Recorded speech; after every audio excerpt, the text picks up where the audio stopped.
The views expressed by the host on this program documented to be almost always right 99.7% of the time. Looks like I'm going to finish the year at 99.7%.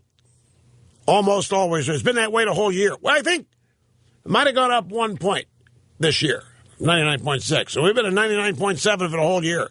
And I've really nailed some really important stuff. It hasn't moved it up. At least according to the Sullivan Group, the official opinion auditing firm that I exclusively use here. Happy to be with you, folks. Our telephone number, if you want to be on the program, is 800-282-2882. Email address, lrushmore@eibnet.com. Just one more thing on this Phil Robertson business. There's a piece at Time magazine today by an admittedly homosexual writer by the name of Brandon Ambrosino. And the headline of the piece is, "The Duck Dynasty Fiasco Says More About Our Bigotry Than Phil's."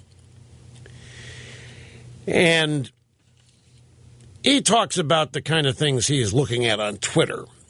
And he says a lot of conservatives are making a point about irony. On the one hand, here's Pope Francis, Il Papa, who believes the same stuff Phil Robertson believes, and he's been named Man of the Year. If Phil Robertson goes out and says it, and he's got to be dispatched, fired, suspended, destroyed, done away with. Now, the writer thinks that the comparison doesn't quite hold up because the Pope is not out talking about it the way Phil Robertson was, but can't deny that the belief is there. But the money quote here that makes the headline is at the end of the piece. G.K. Chesterton said that bigotry, this is a great definition of bigotry, by the way. Here it is. Bigotry is an incapacity to conceive seriously the alternative to a proposition. Now, if G.K. Chesterton is right, and he usually is, then I wonder if the Duck Dynasty Fiasco says more about gay bigotry than Phil's. Those are the words of the writer. They're not my words, Glad. Well, I just got to make that point. I'm just reading from the piece. I changed the tense a little bit, but still, these are the words of Mr. Ambrosino.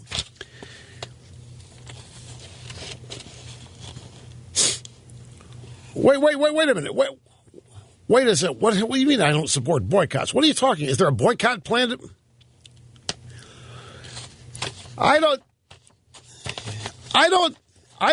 look at if people want to boycott something, fire away. I'm just not going to lead one. I think they're the people that lead boycotts are showboats and are trying to draw attention to themselves. That's my problem with boycotts. They're going to happen or not. I don't know.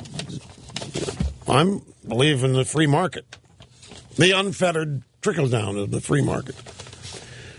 But really, this definition of bigotry is pretty good. An incapacity to conceive seriously the alternative to a proposition.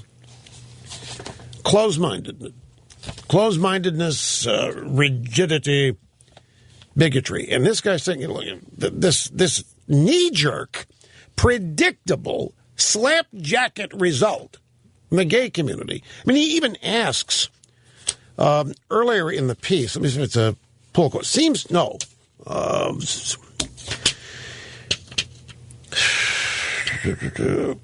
The point is worth considering. Even though Phil used crass, juvenile language to articulate his point, what he was getting at was his belief that homosexual desire is unnatural and inherently disordered. This opinion isn't unique to him. It's actually shared by a majority of his fans, including shared by the Pope.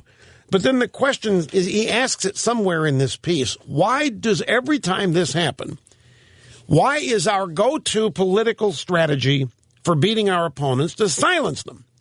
Why do we dismiss rather than engage them? This is, again, the words of the writer. That's the subheadline, in fact.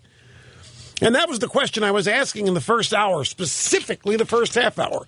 Look at, if you don't believe in God because there isn't one, if you don't believe in morality or sin because you don't believe it exists, why get so worked up about it?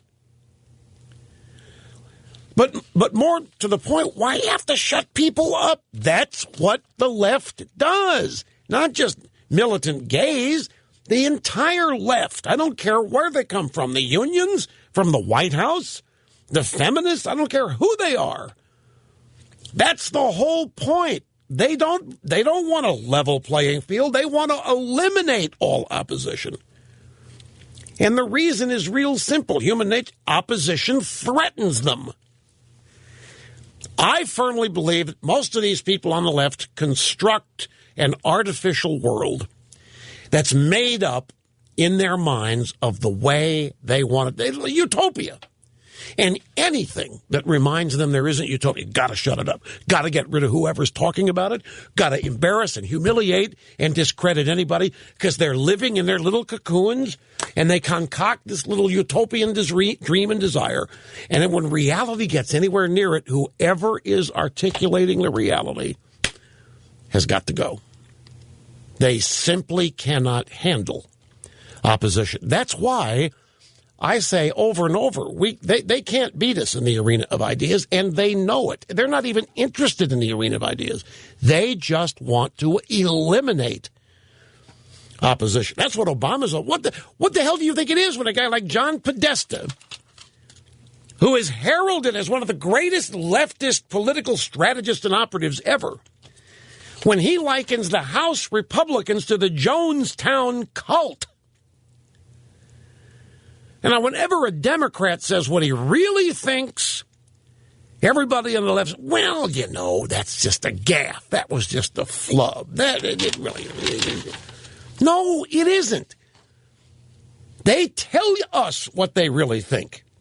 And that's what that's the way they look at the House Republicans. And they don't want to engage them. They don't want to negotiate bipartisan. They want to eliminate them. That is their strategy. Mr. Ambrosino, I'll be glad to answer your question for you in your subhead. Now, Podesta says, well, yeah, look, and I made that comment in a magazine interview. That was a few weeks ago, so it really doesn't matter. So somebody should get to Phil Robertson and say, hey, you know, I made that comment. It was in a magazine last week. That was last week. I did that interview months ago. I don't even know. Try it and see if he gets away with it. Phil Robertson could no more use every technique the left uses to absolve themselves of any responsibility for what they do or say and get away with it than I could. But they give themselves an out. They eventually will always tell us who they really are. Podesta just did it here. Well, no, come on. You don't really believe that? Nobody really thinks that Podesta really believes GOP's Jonestown cult. Yes, he does. I firmly believe because he reacts to Republicans with hate, bigotry, you name it. I think that's all on the left. I don't think there's any question about it.